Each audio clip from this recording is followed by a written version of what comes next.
Muy buenas, yo soy Javi, estos mandos y se cae el fuego. Empezamos. Muy buenas, ¿qué tal? ¿Cómo estáis? Bienvenidos a un nuevo vídeo, una nueva reseña en el canal de cómic. En este caso continuamos la saga principal de los Nuevos Vengadores, que es esta historia Río, que estamos siguiendo pues a través de toda esta especie de guía cronológica de la Marvel Comics del universo 616, pues en lo referente a los años 2000, ¿no? Un poquito al menos lo principal, ¿vale? Es en esta serie que estamos haciendo aquí en el canal.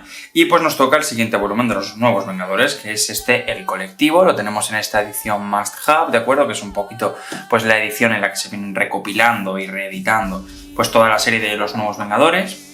En esta serie, ¿de acuerdo? En este tomo, pues nos llega los Nuevos Vengadores del número 16 al 20 y luego dos especiales. Primero, el anual de los Nuevos Vengadores, el anual número 1, que también lo veíamos en aquel tomo de Pulse, el número 3, el de Miedo, que acababa con, bueno, nos venía a contar pues esa historia de la boda entre Luke Cage y Jessica Jones. Y luego tenemos otro especial, que es ese de los Illuminati, ¿no? El New Avengers Illuminati One Shot, que es un poquito la primera vez en la que nos empiezan a contar acerca de aquel grupo conocido como los Illuminati, pues un poquito más en profundidad. A lo referente a este tomo, pues se ocupa Brian Michael Bendis del guión, y del dibujo pues tenemos a Mike Deodato Jr. de los números 17, del 17 al 20. En el primero, en el 16, tenemos a Steve McNiven, que lo conoceremos más a futuro por la Civil War. También participó en los Nuevos Vengadores en aquel tomo de El Vigía, o también, bueno, pues es conocido, por ejemplo, dentro de Marvel por ser el dibujante de El Viejo Logan. Y luego pues tenemos a Oliver Coipel en el especial, el anual, que ya, insisto, este no lo vamos a hablar muy en detalle aquí porque ya lo comentamos con más detalle en el tomo de Pulse. Y luego en el especial de los Illuminati pues tenemos a Alex Maniz, que con diferencia me parece lo más interesante del tomo. El tomo en sí mismo pues es una especie de continuación de la historia de Dinastía de M, a raíz de la desaparición de los mutantes tras las palabras de Wanda Maximoff.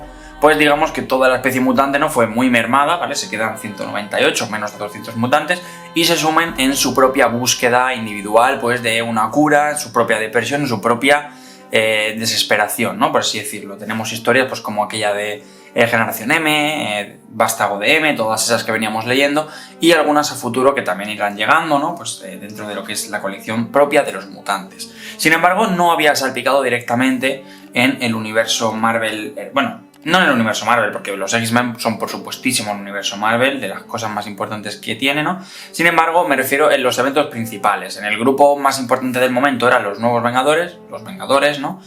Y bueno, pues no se habían manifestado como tal las repercusiones de aquello y se manifiestan en este tomo, ¿de acuerdo? Este tomo te plantea que, bueno, la esencia mística, mágica, energética, mejor dicho, la esencia energética de todos aquellos mutantes que había desaparecido, pues digamos que se aglutina, toma una especie de conciencia y se dirige, ¿no? Se introduce pues en un señor, ¿vale? Que es este mutante que vemos aquí, que él desconocía su condición de mutante. Y bueno, simplemente pues como que le posee esa conciencia y pues tiene una misión, un propósito bastante claro, que es pues avanzar y devolver los poderes a alguien. ¿A quién ese alguien? Pues bueno, sí, venga, lo puedo comentar. De todos modos se ve aquí en la contraportada del tomo, ¿vale? Pues le devuelve los poderes un poco a Magneto, o eso es lo que nos pretende explicar el tomo, ¿vale? Luego es verdad que Magneto recupere o no recupere los poderes es algo como que se masculla en el ambiente. Esto se verá en las colecciones de los X-Men, que siempre hablan de Magneto y de pero ha recuperado los poderes, pero sí, pero no, y él mismo cuando aparece juega un poquito a mantener ahí la duda, ¿no? El caso es que vamos a simplificarlo y a decir que es una especie de esencia energética, que luego se descubre más acerca de esto. Se trata de Xorn y todo esto, que no tiene mucho peso porque tampoco es súper relevante para los personajes, ni lo será en el resto de la colección.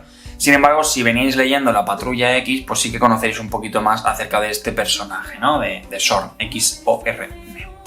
Y bueno, el tomo en sí pues nos plantea una Maria Hill bastante reticente a contactar con los Vengadores, que se encuentra con este problema. Es un ser, una criatura que aparece ahí en Canadá, ¿vale? Donde cae el mutante, ¿no? El poder le cae a un señor en Canadá y empieza a avanzar sin que nadie sea capaz de controlarlo, ¿vale? Incluso pues recurre a los Alpha Flight, ¿vale? Que para que intente pues negociar con él y lo instan a detenerse y todo el rollo. Cosa que, pues, a los amantes de Alpha Flight, pues yo entiendo que les duele este tipo de cosas, porque además de que se los carga, nadie muere eternamente en el mundo de los cómics, pero aún así el tratamiento que les da a estos personajes pues es lo típico de Bendis, ¿no? De que yo te quiero contar mi historia, tengo mi propia continuidad, aunque a veces la traicione, y los personajes son juguetes que están al servicio de la historia, que no es en sí malo, ¿vale? Porque, bueno, no es en sí malo. Lo que ocurre que, claro, si te gustan esos personajes, pues corres el riesgo de que lo que hagas con ellos pues no le guste a los lectores, ¿no? Como es el caso de Alpha Flight, que los utiliza básicamente para decirte es un grupo muy querido, es un grupo poderoso y van a morir todos.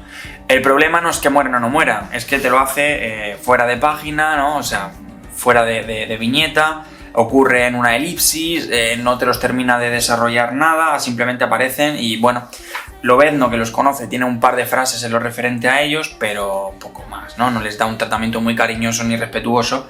Estoy convencido de que esto, por ejemplo, con otros personajes como Jessica Jones, Luke Cage no lo haría, y si otro se lo haría, tampoco creo que se molestase mucho, la verdad, siendo un poco como es, ¿no? En el sentido de que, ya digo, el concepto propio de voy a utilizar los elementos que me dispone este universo para contar una historia, no me parece mal, porque luego estos son cómics, luego me da igual que Capitán América pertenezca a Hydra, porque luego todo es canon y a la vez nada es canon. Y si no te gusta eso, pues espérate 2 años o espérate 6 meses a que cambie el arco o evento en cuestión, que el Capitán América, como siempre, volverá a su estado normal para que el siguiente autor haga con él lo que quiera, ¿no?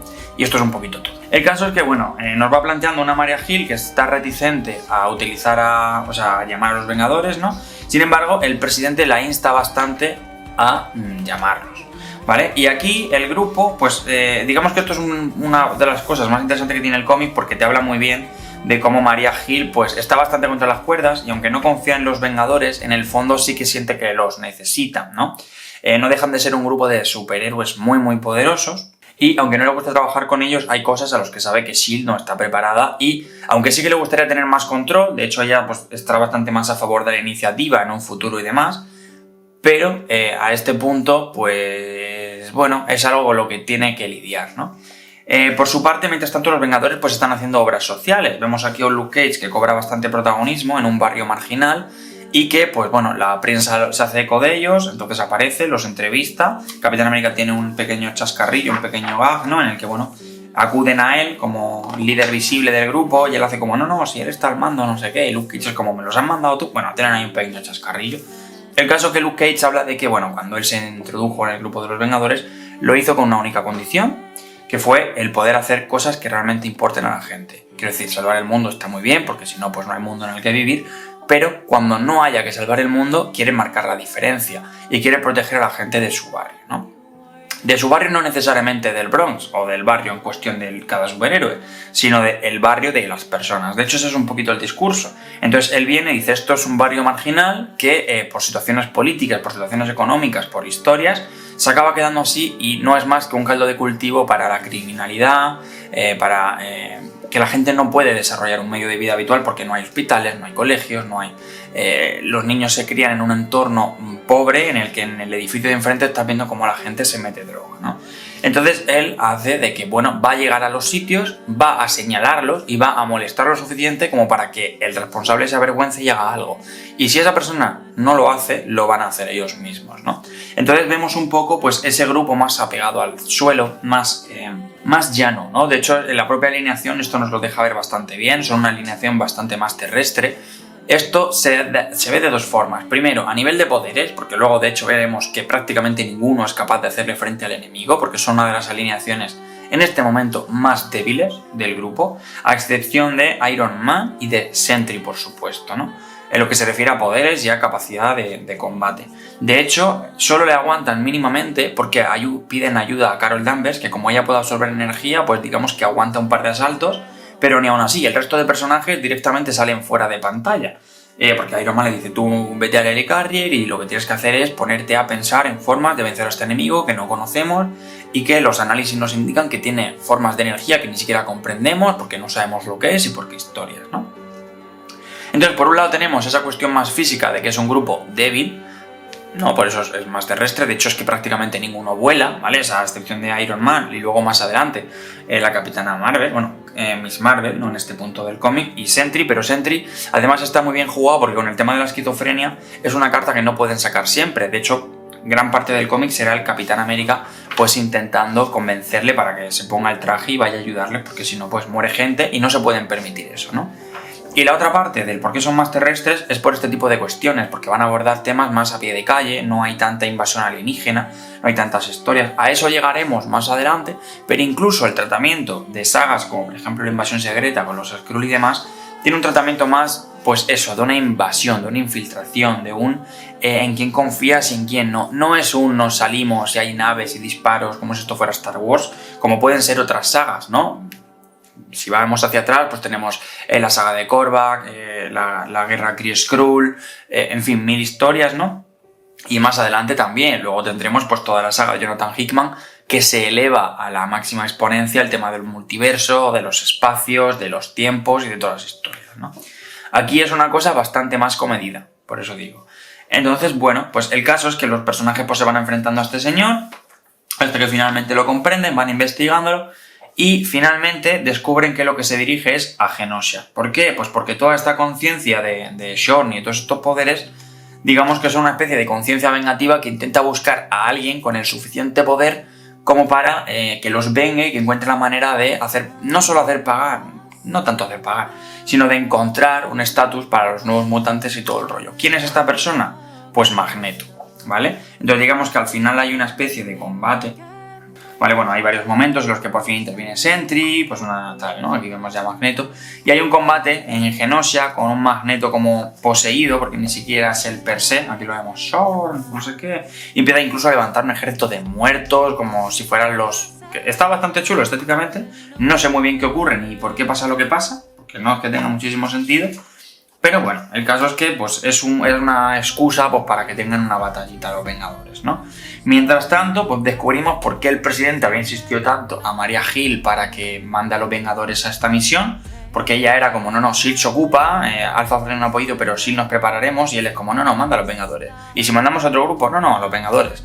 Descubrimos que es que él la estaba intentando forzar a que, siendo una situación incontrolable, bombardear Genosha, finalmente. Genosha porque toca Genosha, pero si hubiese sido la ciudad que tocara, pues la ciudad que tocara. Y así no solo cargarse al tío, sino tener una excusa para poder matar a los Vengadores. ¿Por qué?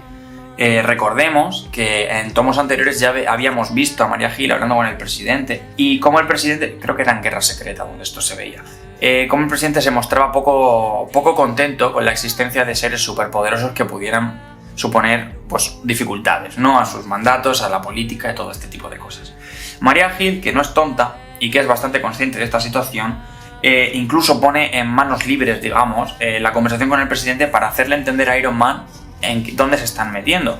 Y aquí ya se empieza a dar los primeros coletazos de lo que será la guerra civil, ¿vale? Vemos cómo ya empieza a hablar del tratado de los 50 estados, de la ley de registro superhumano, cómo empiezan a sonar ciertos ecos por Washington y ciertas cosas, y como Iron Man, que hasta entonces era como, bueno, es que esta señora desconfía de nosotros, tal cual, y en el fondo ella a veces quería saber información, pero en el fondo casi que no quería saberla porque sabe que por su posición de poder la va a tener que desvelar a gente cuyas decisiones, aunque ella sea lo que quiere, pero sabe que no son las correctas para que pues, el mundo siga su curso y tal, ¿no? Entonces, bueno, digamos que eso es una de las cosas más interesantes que te plantea el cómic, porque más allá de la chorradita de, bueno, el villano es un villano de Pitimini, que nunca más se volverá a saber de él en la colección, es verdad que los eventos de que capturan a Magneto, aunque luego es como que Magneto pues está fugado y tal, no se sabe si dan poderes, si vuelve a no tener poderes, tal, pues eso... Es verdad que sembra cositas, pero más allá de eso, pues te plantea ya unos Vengadores que se establecen ya como grupo, porque en este punto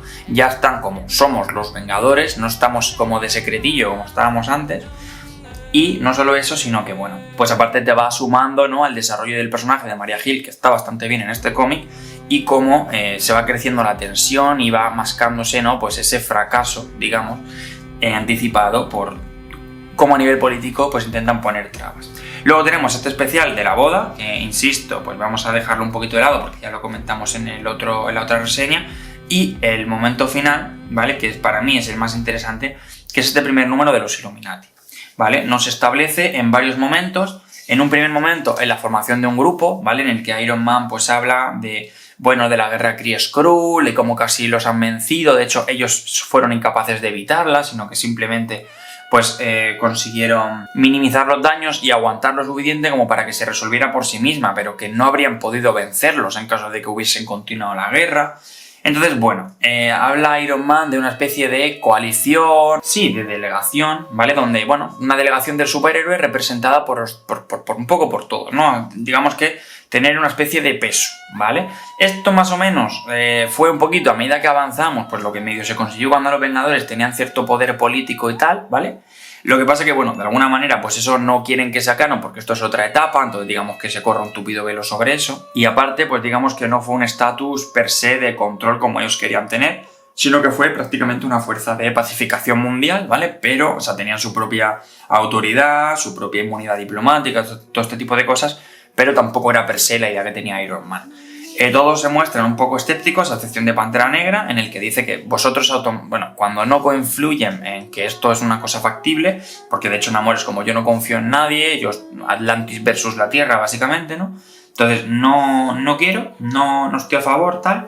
Y entonces Iron Man dice, bueno, ¿y si lo hacemos entre nosotros? Que es más fácil entendernos nosotros 5 que montar una delegación y que se entienda todo el mundo. Porque Mr. Fantástico pone el ejemplo de la ONU, dice, calcula cuánto tiempo, o sea, es tan grande la ONU que hay mucha diferencia entre lo que consigue hacer y el tiempo que dedican a poder hacer que el propio concepto de la ONU funcione, porque hay mucha gente, hay muchas potencias, hay muchos intereses distintos y todas estas cosas. Entonces, imagínate entre gente superpoderosa. Y entonces dice, bueno, ¿y si lo hacemos entre nosotros 5? Entonces, más o menos parece que confluyen y Pantera Negra dice que él pasa de esto, porque fíjate qué rápido se han autonombrado los protectores de la humanidad y que son los 5 cabecillas en los que sí que pueden confiar, mientras que el resto no. Él se marcha, los echa de Wakanda, básicamente, que es donde tiene lugar esta primera reunión. Y bueno, básicamente, pues digamos como que se quedan a futuro, ¿no? En plan de, bueno, pues me gustaría hablar de estas cosas, tal. Pero digamos que el grupo de los Illuminati se forma aquí. Empieza a haber saltos y ya no se extrapola a lo que vimos en Planeta Hulk, ¿de acuerdo? Que es pues este momento en el que, de hecho son las mismas páginas, ¿vale? El Planeta Hulk tiene un pequeño extracto de este cómic, que es pues el momento en el que pues ocurre lo de Las Vegas, Hulk pierde entre comillas el control, entonces pues se determina que la mejor opción que pueden tomar es mandarlo lejos, pero aquí incluso amplía más. Yo creo que en la edición de Planeta Hulk cometieron un error y es no incluir todos estos números de la discusión. Sí que entiendo que a lo mejor no los pusieran porque te quieren poner el punto de vista en Hulk, ¿vale? Y que digas, siento el odio hacia ellos igual que Hulk porque toman una decisión unilateral. Sin embargo, eso tiene bastantes más matices, ¿vale? Y esto se pone en este cómic. Namor se muestra muy contrario a todo esto, ¿vale? De hecho, es él el que, bueno, tiene trofeos de todos los reyes, es idolatrado en Atlantis, es un ser que nos ha ayudado a todos y que pitos y flautas. Entonces, no entiendo por qué automáticamente has tomado esta decisión de mandarlo fuera. Va a venir, tú lo has mandado, no sé a dónde, pero que sepas que va a volver, va a estar enfadado, nos va a matar a todos y que sepas que va a tener razón. Entonces se ponen un poco todos chulos porque el ego de Namor choca directamente con el ego de Iron Man y se acaban peleando, ¿no? Entonces, bueno, digamos que esto termina aquí, ¿de acuerdo? Cuando interviene el Doctor Extraño. Namor dice que no lo vuelvan a llamar nunca más, que él pasa del grupo, que T'Challa tenía razón y todo esto. Mientras tanto, pues te va contando lo que pasa en Planeta Hulk y que pues parece ser que el grupo pues se ha separado, ¿no? Porque, bueno, él ha concertado una reunión en la que parece que no va a llegar nadie. Sin embargo, sí que acaban llegando todos, ¿no? Acaba llegando, Black Bolt, ¿no? El Rayo Negro, Namor, Mr. Fantástico, el Profesor X, en este caso no acude, porque tras lo de Dinastía de M no está el Profesor X, ¿vale? Iron Man y Doctor Extraño. Y aquí es donde le contempla, donde les explica el tema de la iniciativa de los 50 estados. Entonces dice, a raíz de lo que le ha comentado Maria Hill, ¿no? Dice, me ha llegado por debajo de la mesa que se está manejando esta situación. Se habla de una iniciativa en la que nos van a obligar a registrarnos y a trabajar como personas de la autoridad, personas registradas. Y yo, antes de que la cosa se complique, considero que deberíamos automáticamente postularnos a favor. Todos y cada uno de nosotros, como digamos representativo de cada uno de los grupos a los que pertenecemos. Tú como los Cuatro Fantásticos, tú como las Artes Místicas y Miembro Superpoderoso, tú como Atlantis, tú como Inhumanos y yo como los Vengadores. Y el Profesor X, pues no estaba. Pero la Patrulla X tampoco era una molestia per se, ¿no? A raíz de lo que había pasado, les habían puesto a los centinelas ahí vigilándolos y tal, porque no se terminaban de fiar. De hecho, el tema de la dinastía de M ni siquiera es una cosa pública hasta este momento, ¿no?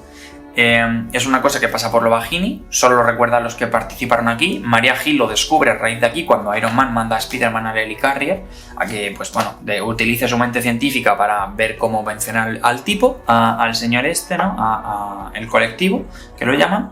Y bueno, como tienen agentes psiónicos, ¿vale? Pues le leen la mente. Entonces dice, ¿cómo que qué es dinastía de M? ¿Cómo que tal? ¿Qué es esto? Entonces ahí digamos que lo descubren. El caso es que propone aceptarla, ¿no? Entonces, bueno, digamos que no se muestra muy a favor y Iron Man dice, bueno, yo soy futurólogo por algo y os digo lo que va a pasar. Va a pasar de que van a hacer un ejemplo de nosotros. Entonces yo propongo adelantarnos para que no ocurra lo peor, porque es un poco lo que viene a decir la Viuda Negra en la peli de Civil War. Con una mano en el volante es complicado, pero todavía puedes conducir. Si te sacan del partido, ya no. Y entonces él viene a contar pues una cosa parecida, ¿no? Te dice que, bueno, van a intentar hacer un ejemplo de alguien. De repente te dirán que te pongas a favor o en contra. Habrá gente que por sus intereses diga a favor. Habrá gente que crea que es una violación de los derechos, que no esté de acuerdo, que tenga mucho que perder y que no lo haga. Y entonces habrá una tensión. Habrá amigos contra amigos. Y entonces habrá alguien que cometa un error. Uno de esa gente superpoderosa, que da igual que sea héroe o que no lo sea, simplemente tendrá superpoderes, cometerá un error, la liará, provocará un desastre, lo grabará alguien con un móvil, pasará algo y de repente el foco será los superhéroes la vuelven a liar. Y entonces se formarán esos bandos de manera más enrarecida todavía y buscarán a alguien, a un pobre diablo al que la prensa le tenga ganas y harán un ejemplo de él. Y pone, pues puede que cojan a Daredevil como mira lo que le están haciendo ya, porque recordemos que en este momento de la historia a Daredevil pues su identidad se ha filtrado como pública y le están haciendo un poco la vida imposible en su propia colección, que en este punto también la estaba guionizando Brian Michael Bendis, o como bien sea Spider-Man, que sabemos que siempre ha sido bastante denostado por la prensa, ¿no? Entonces cuenta eso, que es bastante acertado, y un poco todos pues se muestran bastante disruptivos con esto. Namor por su parte dice que pasa, porque él dice esto son movidas de los terrestres, yo me voy a Atlantis y no me podéis tocar. Iron Man le dice pero esto acabará pasando y te salpicarán Atlantis. Dice no creo porque tengo inmunidad diplomática y como intercedáis en fronteras liáis guerra contra nosotros y la habéis cagado. El Doctor Extraño, que es un ser con muchísima potencia y que tampoco se puede permitir tomar bando en ninguno de los dos partidos porque no es una cosa en la que él, tiene tanto poder que desbalancearía igual que Toro que Hulk. Entonces, no solo que a nivel editorial tenga sentido quitártelo de en medio, sino que además, pues claro, a nivel ético, pues alguien con tanto poder no puede tomar partido porque donde él se ponga va a ganar. Entonces, claro, me pongo de los que sí o de los que no, o sea, yo no puedo decidir el destino de esto, ¿no? Entonces él coge y se recluye. Dice que efectivamente que Pantera Negra tenía razón, que esto es una mala idea, que no lo vuelvan a llamar y se marcha. Rayo Negro hace una especie de símbolo y se marcha, dando a entender que a ellos ni los toquen, que los dejen tranquilos. Sin embargo, Reed Richards sí que entiende el punto de vista de Iron Man, porque son los dos bastante más afines, y bueno, dice que accede y que se va a discutirlo con su mujer y a ponerla un poco sobre aviso. Y así termina este primer tomo. Aún queda bastante para el tema de... Bueno, queda bastante. Vendrían los últimos números de Civil War Preludio, ¿vale? Esto vamos a ponerlo dentro de la guía de lectura como antes de Civil War Preludio, ¿vale? Más que nada hay cosas que entran en conflicto, ¿vale? Por ejemplo, aquí ya vemos que Spider-Man tiene el traje este nuevo que le hace Iron Man, que es el Iron Spider, ¿vale? Tiene su primera aparición en los números del cómic de Preludio. ¿Qué pasa? Que los primeros números, que son los referentes a Spider-Man, ocurren antes, luego pasa esto y luego ocurre el final, ¿vale? Pero como el concepto de Civil War Preludio me parece que ya es más meterte en sintonía de Civil War de lo que toca este cómic y la última viñeta es los 5 minutos antes de que pase Civil War, pues creo que tiene más sentido que este vaya antes y así que terminas Preludio, ves la última viñeta y ya directamente si quieres pues coges el tomo de Civil War porque pasa 5 minutos después de lo que ocurre en la última viñeta. El caso es que me parece el cómic más interesante, ¿vale? De todos los que viene, este especial de los Illuminati me parece el más acertado. Primero a mí Alex Malik me gusta mucho como dibujante, es cierto que a nivel de acción pues a lo mejor no es el más... Bueno, en Daredevil tengo que decir que a mí me gusta mucho, pero bueno, en este cómic como es un tomo más contemplativo, no tiene tanta acción, sino que es más de diálogo, incluso la acción que tiene también está bastante bien trabajada, ¿eh? Lo que pasa que a lo mejor no es tan espectacular como un Oliver Coipel, ¿vale? Esto frente, pues, a... ¿Dónde encuentro yo? Pues frente a un... Esto, o esto. Esto en escenas de acción pues es más espectacular, pero esto a mí en lo personal como estilo de dibujo me gusta más. Y para el tema de las conversaciones, y creo que Alex Malik pues también pues es su punto a favor, ¿no? Y este cómic, como va de eso, pues lo aprovecha más. El caso, creo que arroja bastante luz este cómic en lo referente a lo que será Civil War, ¿vale? Porque, bueno, profundiza bastante en el tema de Maria Hill, en cómo incluso ella, tras los muros que pone tras la fachada, ve todo el tema superheroico, en las presiones que van haciendo ya desde arriba para que, bueno, ir generando ese clima de tensión, en cómo Iron Man ve realmente este conflicto, que esto nos dará bastantes pistas de por qué se posiciona como se posiciona, porque no es solo de, bueno, es que yo tengo menos que perder y tal, sino que él realmente quería evitar la batalla que acabó produciéndose, ¿no? Luego todo esto escala, entra en una lucha de egos, empiezan a pasar cosas y pues la situación estalla hasta que llega un momento en el que es inasumible, ¿no? Y llega un momento en el que dices que la alternativa a perder es incluso peor solo por lo que ha pasado, ya no puedes retroceder, ya solo puedes huir hacia adelante. Y empieza a tomar una serie de medidas, a cada cual más cuestionable, pero de momento está en este punto en el que lo que quiere hacer es evitar. O sea, Iron Man es un personaje bueno en el fondo, cuestionable, con muchos grises, está lejos de ser blanco, pero en el fondo es bueno. Y eso te lo muestra bastante este cómic, ¿no? Te muestra un poco por qué son los nuevos Vengadores, por qué son unos héroes más a pie de calle, por qué estos parece que se están ganando el favor del grupo, de la gente, de otra manera, por qué tenemos este clima de inestabilidad social a lo largo de la historia, porque, bueno, vienen de lucha en lucha, pasa lo de Dinastía de M, empieza a haber gente que dice, bueno, pero ¿y esta gente que tiene superpoderes que de repente altera la realidad? La gente ni se entera, o sea, y los dejan impunes, ¿esto qué es? Un pensamiento bastante lícito y que si fuera en la vida real tendríamos todos, ¿no? O sea, ¿cómo podemos tener esta serie de poderes tan enormes sin control, ¿no? Al mismo tiempo, pues te va arrojando luz y te va continuando ciertas cositas en un tomo que está bastante apañado. Ya digo, la historia en sí principal del colectivo, bastante meñí, sin más, es un villano, es una excusa pues para contarte el resto de cosas y que haya algo que pelear, algo a lo que darle de golpes, pero el arco en sí, me parece que sí que aporta bastantes cosas y este número final, ¿vale? Pues está bastante bien. ¿Os lo tenéis que pillar? Pues, hombre, a ver, si os estáis haciendo la colección, pues sí. Si no, pues simplemente como lectura de disfrute, pues está guay. Pero salvo que os estéis haciendo el ciclo de Civil War, pues si tuviera que recomendar un solo tomo de los Vengadores, pues no sería este, pero ni este ni ninguno de la colección, salvo que os lo estéis haciendo a un grupo, ¿no? Pero sí que es cierto que me parece que es un tomo bastante entretenido e interesante. En cuanto al arte, ¿vale? Que ya sé que os gusta un poco que lo comente, tampoco me voy a profundizar mucho, pero tenemos pues tres dibujantes bastante diferenciados. Por un lado tenemos a Steve McNiven, que pues a mí en lo personal me gusta, es un dibujante que me gusta, está bastante potente, aquí había participado bastante en los nuevos Vengadores, ya digo, viene del tomo 2 de los Vengadores, aparecerá en Civil War, aparece en el viejo Logan también, aparece aquí, ¿vale? En varios números también. Y es un dibujante que lo tiene muy por la mano. O sea, sí que es cierto que el Steve McNiven de ahora es diferente al Steve McNiven de entonces. Te diría que ahora está bastante más refinado porque aquí es bastante más encorsetado. Tiene un tratamiento de la línea bastante más estático. Y que a veces incluso los cartooniza, porque hace mucha separación de los espacios con respecto a los personajes, ¿no? Lo típico de hacer pues, las líneas de contorno, digamos, mucho más gruesas de las líneas internas del propio dibujo, de manera que lo está separando del espacio. Lo que ocurre que esto normalmente se suele hacer con cierta modulación de la línea, pues para darle, pues no solo matices al dibujo, sino pues para darle significado a las sombras, pues para hacer ciertas acentuaciones.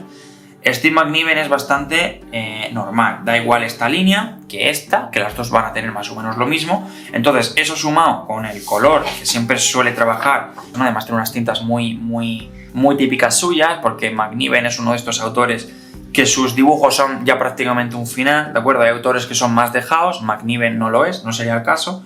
Él es un dibujante en el que te hace las sombras y te hace todo, y el entintador prácticamente tiene que repasarlo y volverlo en negro, ¿vale? La capacidad creativa y artística del entintador es más limitada en dibujantes de este estilo. Entonces, bueno, pues digamos que a mí lo personal me gusta porque, ¿qué te voy a decir? O sea, esto es una pasada de dibujo, mirad cómo dibuja Sasquatch, mirad la expresión, es verdad que es un poco estática en ocasiones, ¿vale? Se nota mucho que es como si coges una peli y lo paras en un frame, no tiene esa expresividad de un movimiento más dinámico, de un dibujo más, pues, menos figurativo como el tratamiento que hace, pues, McNiven, pero es tan espectacular que para una historia de estas, pues, está bastante bien, ¿no? Luego ya tenemos en el segundo número, tenemos a Mike Deodato Jr., ¿vale? que lo conocemos porque, bueno, en reseñas del canal, pues ¿qué hemos visto de Deodato? Pues hemos visto, por ejemplo, los de Spider-Man, ¿vale? El de Nuevos Vengadores de Spider-Man o el último de... el otro, ¿vale? Algunos números, ya lo comentamos, que estaban dibujadas por Mike Deodato Jr., que es un dibujante que ya comenté yo que no es santo de mi devoción, porque luego se encorseta mucho. Sin embargo, aquí mirad qué diferencia, ¿vale? Tenemos, o sea, la principal diferencia que marca aquí Mike Deodato es el colorista, ¿vale? La diferencia entre esto, ¿vale? Que parece casi más unas acuarelas, que tiene ciertas aguadas, que tiene ciertas cosas, y unos colores mucho más digitales, mucho más saturados, como los que solía meter en los de Spider-Man. Entonces aquí de repente parece otro dibujante porque tiene otra pátina de colores. Sin embargo, el concepto es parecido porque también maneja pues unas sombras muy pronunciadas, tiene una acentuación de plano muy cinematográfica, pero está más suelto, ¿vale? Tiene una forma de trabajar los planos bastante más suelta, y ya digo, el color incluso para mí, siendo rara, porque lo ves un poco raro, porque estás acostumbrado a verlo de otra manera, para mí es bastante acertada también, me gusta. No me gustan mucho los rojos, ¿vale? Los diluye como demasiado, se vuelven demasiado rosáceos, en lugar de esos rojos potentes como los que a mí me gustan de Iron Man o de Spider-Man, pero, oye, para el tema de la energía y tal, está bastante bien. Sin embargo, sí que hay diferencias. Fijaos aquí, por ejemplo, se nota mucho estos tonos mucho más saturados, lo que sería un color mucho más digital. No digo que esto sea acuarela porque no lo es, todo es digital, ¿vale? Pero estos tonos así son mucho más distintos de lo que sería esto. Esto sería un color más normal, y sin embargo aquí es donde se aprecia más por este tipo de diferencia, ¿no? Esto es pues algo más parecido a lo que viene haciendo en Spider-Man, ¿no? Solo por la saturación y los matices de color que aporta. Y luego tenemos a Oliver Coipel en el especial de la boda, ¿vale? Que ya digo, no lo voy a comentar mucho porque lo comenté en el de Pulse. Y por último tenemos un Alex Maliz, que a mí en lo personal me gusta mucho porque, bueno, tiene un trabajo mucho más de tinta, mucho más de la vieja escuela, con un trabajo... bueno, vieja escuela. Esto cómic tiene ya 20 años, ¿vale? Pero entendedme lo que quiero decir con vieja escuela, pues de más atrás todavía, ¿no? Ese tratamiento mucho más clásico de los personajes que le sienta tan bien, porque aquí incluso... Recordemos que estamos hablando, pues fijaos de qué trajes incluso lleva Iron Man, ¿no? Es como el inicio de prácticamente todo, ¿no? Entonces, claro, ese rollo pues más antiguo, ese rollo más iniciático que tienen los personajes, se manifiesta incluso a través del trazo, incluso del color, ¿no? Con esas reminiscencias más doradas que tiene el cómic, pues de esa época dorada de los personajes. Sin embargo, se diluyen a medida que avanza, volviéndose, pues, no solo de aquí a aquí, hay una oscuridad bastante notoria, ¿no? Porque fijaos, o sea, aquí, incluso siendo anaranjado, es distinto, aquí es dorado y aquí es un naranja más oscuro, más apagado, ¿no? Todo ese tipo de cosas pues se tienen en cuenta. Por eso digo que este número para mí es superior, porque el otro es de acción, son una serie de movidas que están chulas, están entretenidas, pero este creo que es superior, ¿no? E incluso aquí pues poco a poco se va apagando, y a medida que los personajes avanzan nos movemos hacia entornos más fríos, más lúgubres, más complicados, ¿no? Un Iron Man en las sombras. Ya no tenemos ese Iron Man brillante con esas luces doradas, sino que tenemos un Iron Man oscurecido que está contemplando a una figura más en la sombra todavía, ¿no? Que es la persona de poder. Tenemos esos tintes pues mucho más grisáceos porque tenemos una situación pues bastante más jodida para los personajes, ¿no? Para entenderlos. Entonces, bueno, no quiero entrar tampoco mucho más pues para que el vídeo no se eternice, pero pues a grandes rasgos, pues creo que ha quedado claro cuál es mi número favorito y 4 conceptos, ¿no? Un poquito de por qué el arte de cada uno pues está, en mi opinión, en el nivel en el que está, ¿no? Lo personal, pues ya digo, es un tomo que me gusta, no es de mis favoritos ni siquiera de los Nuevos Vengadores dentro de la colección. Sin embargo, lo recordaba a peor y al releerlo, pues ya digo, toca cositas que me parecen chulas, como por ejemplo esa mayor profundidad de Maria Hill, cositas como mostrarte a unos Vengadores más asentados en el suelo con acciones sociales, ¿vale? No tanto salvar el mundo, sino vamos a venir aquí y vamos a intentar que la gente viva mejor, más allá de evitar que Galactus se coma el planeta, ¿no? Entonces, bueno, toca ese tipo de cosas que están guay y que poco a poco irán perdiendo fuerza, porque van a pasar cosas tan tochas que los personajes van a dejar de tener tiempo para eso y van a tener tiempo únicamente para ponerse a salvo el culo, básicamente, ¿no? Y ir de aquí para allá escapando y viendo la manera de salir de todo esto. Digamos que estamos a las puertas ya prácticamente de la Civil War, a falta de pues ese preludio y poquito más, ¿no? Y empezamos a entrar ya en esa zona más oscura de los Vengadores, que fue toda esa iniciativa, todo ese reinado oscuro, toda esa etapa de Hammer y demás, ¿no? de la invasión secreta, de World War Hulk, de Reinado Oscuro, todo esto, insisto, ¿no? Entonces empezamos a dejar de lado toda esa luz, todos esos nuevos Vengadores esperanzadores, de grupito, de bien, de mal, tal, que ya venían sembrando semillitas de cosas pues complicadillas, ¿no? De cosas con sus grises, de Spider-Woman, de siendo una triple espía, de movidas que pasan más allá de lo que los personajes conocen y demás. Y empiezan a pasar cositas ya que los van a poner, pues, a pique de saltar por los aires, ¿no? Por mi parte esto es todo, espero que os haya gustado. Comentadme si conocíais este cómic y lo habéis leído, qué os ha parecido. Si no lo conocíais, pues también comentadme qué os pareció, ¿de acuerdo? Qué os ha parecido la reseña, si lo vais a leer y qué opinión os merece. Y poquito más, muchas gracias por dedicar un ratillo de vuestro tiempo, dadle a me gusta, suscribíos, campanitas, esas cosas, ¿vale? Para estar un poquito pendientes de las reseñas, comentadme qué otras reseñas os gustaría ver. Y sin mucho más, nos vemos en el próximo vídeo. Un saludo.